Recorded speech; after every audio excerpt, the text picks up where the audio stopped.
6 companies submitted aircraft proposals, with Northrop and Fairchild Republic selected to build prototypes. In the event of all 4 main tanks being lost, 2 self-sealing sump tanks contain fuel for 230 miles of flight. The A-10 is designed to be refueled, rearmed, and serviced with minimal equipment. Its simple design enables maintenance at forward bases with limited facilities. An unusual feature is that many of the aircraft's parts are interchangeable between the left and right sides, including the engines, main landing gear, and vertical stabilizers. A-10 Thunderbolt II. Ground support plane needed. Fairchild was an American aircraft and aerospace manufacturing company. It was founded in 1924 as Fairchild Aviation Corporation by Sherman Mills Fairchild, an American businessman and investor who made significant contributions to the aviation industry and was inducted into the National Aviation Hall of Fame in 1979. The corporation, based in Farmingdale and East Farmingdale, New York, was established as the parent company for Fairchild's many aviation interests. Subscribe to our channel and get notification when we release new episodes. The company produced the first U.S. aircraft to include a fully enclosed cockpit and hydraulic landing gear, the Fairchild FC-1. Until the early 1980s, the Douglas A-1 Skyraider was the main American single-seat attack aircraft, a capable aircraft for its era. With a relatively large payload and long loiter time, the propeller-driven design was relatively slow and vulnerable to ground fire. The U.S. Air Force, USAF, and Navy lost 266 A-1s in action in Vietnam, largely from small arms fire. The A-1 Skyraider also had poor firepower. After a broad review of its tactical force structure, USAF decided to adopt a low-cost aircraft to supplement the F-4 and F-111. It first focused on the Northrop F-5, which had air-to-air capability. A 1965 cost-effectiveness study shifted the focus from the F-5 to the less expensive Corsair LTV A-7D, and a contract was awarded. However, this aircraft doubled in cost, with demands for an upgraded engine and new avionics. On September 8, 1966, General John P. McConnell ordered that a specialized close-air support plane be designed, developed, and obtained. Discussions with Skyraider pilots operating in Vietnam and analysis of aircraft used in the role indicated the ideal aircraft should have longer loiter time, low-speed maneuverability, massive cannon firepower, and extreme survivability. In May 1970, USAF issued a modified, more detailed request for proposals for the aircraft. The threat of Soviet armored forces and all-weather attack operations had become more serious. Requirements now included that the aircraft would be designed specifically for the 30mm rotary cannon. Development of the A-10. 6 companies submitted aircraft proposals, with Northrop and Fairchild Republic selected to build prototypes. 2 YA-10 prototypes were built in the Republic factory in Farmingdale, New York, and first flown on May 10, 1972. After trials on January 18, 1973, USAF announced the Fairchild Republic YA-10's selection for production. In June 1973, General Electric was selected to build the GAU-8 cannon. On February 10, 1976, Deputy Secretary of Defense Bill Clements authorized full-rate production, with the first A-10 being accepted by the USAF Tactical Air Command on March 30, 1976.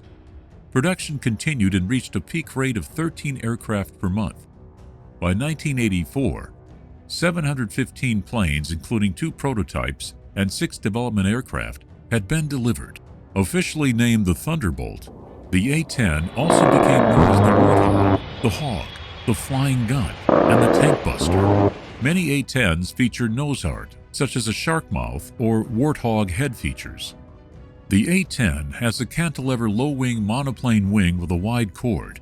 The aircraft has superior maneuverability at low speeds and altitude because of its large wing area, high wing aspect ratio, and large ailerons. The wing also allows short takeoffs and landings, permitting operations from primitive forward airfields near front lines.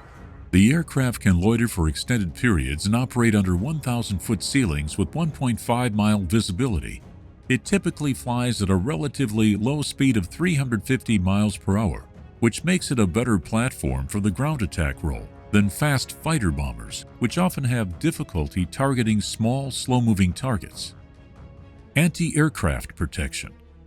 The A-10 was also designed to be able to survive in an intense anti-aircraft environment, including anti-aircraft guns and radar-guided and infrared missiles, and to be able to absorb battle damage and keep flying. In fact, the A-10 is probably the most difficult plane to shoot down ever built, due to its extreme maneuverability, electronic countermeasures, self-sealing fuel tanks, widely separated jet engines, twin tails, manual backup flight control system, and redundant wing spars. A titanium tub, sometimes called the bathtub, which includes 12,000 pounds of titanium aircraft armor around the pilot, can take a hit from a 23mm bullet and some indirect hits from 57mm shell fragments. The front windscreen and canopy are resistant to small arms fire. The engines are also armor-covered and have dual hydraulic systems. The armor makes up almost 6% of the aircraft's empty weight. Any interior surface of the tub directly exposed to the pilot is covered by a multi-layer nylon spall shield to protect against shell fragmentation. To reduce the likelihood of damage to the A-10's fuel system, all 4 fuel tanks are located near the aircraft center and are separated from the fuselage. Projectiles would need to penetrate the aircraft's skin before reaching a tank's outer skin. The engines are shielded from the rest of the airframe by firewalls and fire extinguishing equipment. In the event of all 4 main tanks being lost, 2 self-sealing sump tanks contain fuel for 230 miles of flight. The A-10 is designed to be refueled, rearmed, and serviced with minimal equipment. Its simple design enables maintenance at forward bases with limited facilities. An unusual feature is that many of the aircraft's parts are interchangeable between the left and right sides, including the engines, main landing gear, and vertical stabilizers. The aircraft is designed to be able to fly with 1 engine, half of the tail, 1 elevator, and a half of a wing missing. Since the A-10 operates very close to enemy positions, where it is an easy target for man-portable air defense systems, surface-to-air missiles, and enemy aircraft, it carries both flares and chaff cartridges. Chaff is a radar countermeasure in which aircraft or other targets spread a cloud of small, thin pieces of aluminum, metallized glass fiber, or plastic, which either appears as a cluster of primary targets on radar screens or swamps the screen with multiple returns. Armament. Although the A-10 can carry a considerable amount of munitions, its primary built-in weapon is the 30 by 173mm GAU-8 Avenger autocannon. One of the most powerful aircraft cannons ever flown, it fires large depleted uranium armor-piercing shells. The GAU-8 is a hydraulically driven 7-barrel rotary cannon with a high rate of fire designed specifically for the anti-tank role. The cannon's original design could be switched by the pilot to 2,100 or 4,200 rounds per minute. This was later changed to a fixed rate of 3,900 rounds per minute. The cannon takes about half a second to reach top speed, so 50 rounds are fired during the first second, 65 or 70 rounds per second thereafter. The gun is accurate enough to place 80% of its shots within a 40-foot diameter circle from 4,000 feet while in flight. The fuselage of the aircraft is built around the cannon. The gun's 5-foot ammunition drum generally holds 1,174 rounds. To protect the GAU-8 rounds from enemy fire, armor plates of differing thicknesses between the aircraft skin and the drum are designed to detonate incoming shells. The GAU-8 Avenger takes up about 16% of the aircraft's weight. The AGM-65 Maverick air-to-surface missile is a commonly used munition for the A-10, targeted via electro-optical, TV-guided, or infrared. The Maverick allows target engagement at much greater ranges than the cannon, and thus less risk from anti-aircraft systems. Other weapons include cluster bombs and Hydra rocket pods. The A-10 is equipped to carry GPS and laser-guided bombs. The plane usually fly with an electronic countermeasure pod under one wing and two AIM-9 Sidewinder air-to-air missiles under the other wing for self-defense. Combat record.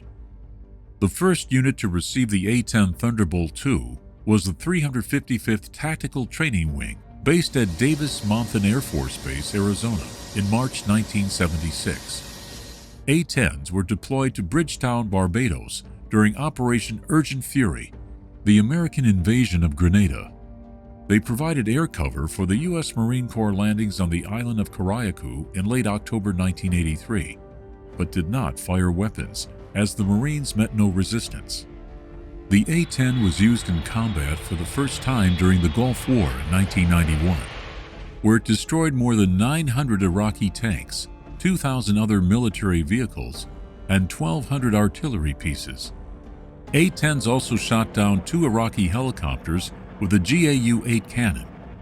4 A-10s were shot down during the war by surface-to-air missiles, and 11 A-10s were hit by anti-air artillery rounds. A-10s also flew missions hunting Iraqi Scud missiles. The A-10 had a mission-capable rate of 95.7%, flew 8,100 sorties, and launched 90% of the AGM-65 Maverick missiles fired in the conflict. Shortly after the Gulf War, USAF abandoned the idea of replacing the A-10 with a close air support version of the F-16. During the war against Serbian forces in Bosnia and Herzegovina in 1994 to 1995, USAF A-10 aircraft fired approximately 10,000 30mm rounds. On August 5, 1994, after the Serbs had seized weapons impounded by the UN, 2 A-10s located and strafed a Serbian anti-tank vehicle. The Serbs subsequently agreed to returning the remaining heavy weapons.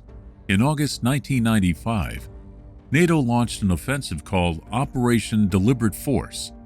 A-10s flew close air support missions, attacking Bosnian Serb artillery and positions. In late September, A-10s began flying patrols again.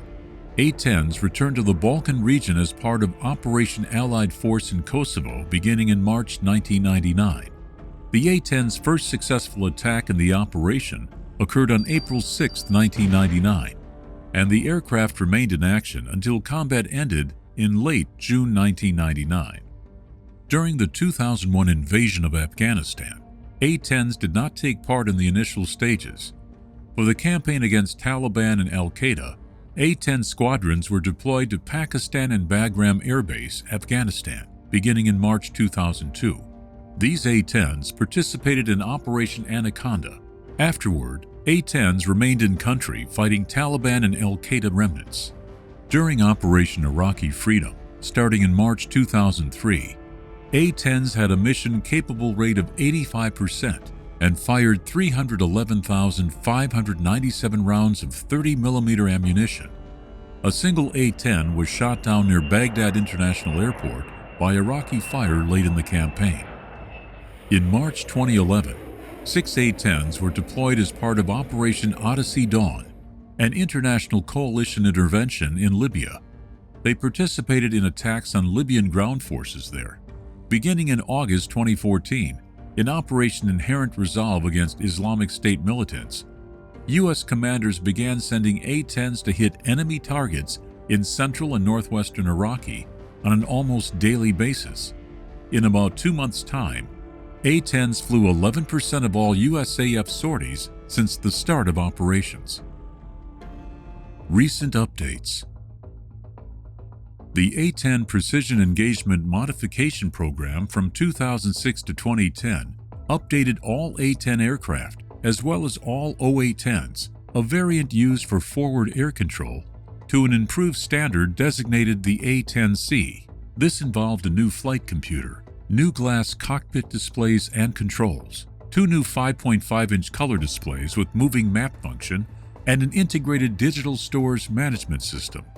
Since then, the A-10 Common Fleet Initiative has led to further improvements, a new wing design, a new data link, the ability to employ smart weapons, and the ability to carry an integrated targeting pod. The A-10C has a missile warning system which alerts the pilot to whenever there is a missile launch, friendly or non-friendly. The future of the platform remains the subject of debate. In 2007, USAF expected the A-10 to remain in service until 2028 and possibly later, when it would likely be replaced by the Lockheed Martin F-35 Lightning II. However, critics have said that replacing the A-10 with the F-35 would be a giant leap backwards, given the A-10's performance and the F-35's high costs. It was stated that the A-10's armor and cannon are superior to aircraft, such as the F-35 for ground attack, that guided munitions other planes rely upon could be jammed, and that ground commanders frequently request A-10 support. In January 2015, USAF officials told lawmakers that it would take 15 years to fully develop a new attack aircraft to replace the A-10. In June 2017, it was announced that the aircraft will now be kept in the Air Force's inventory indefinitely. If you like these types of videos, subscribe to our channel and get notification when we release new episodes. For more interesting military history content, check out our video library.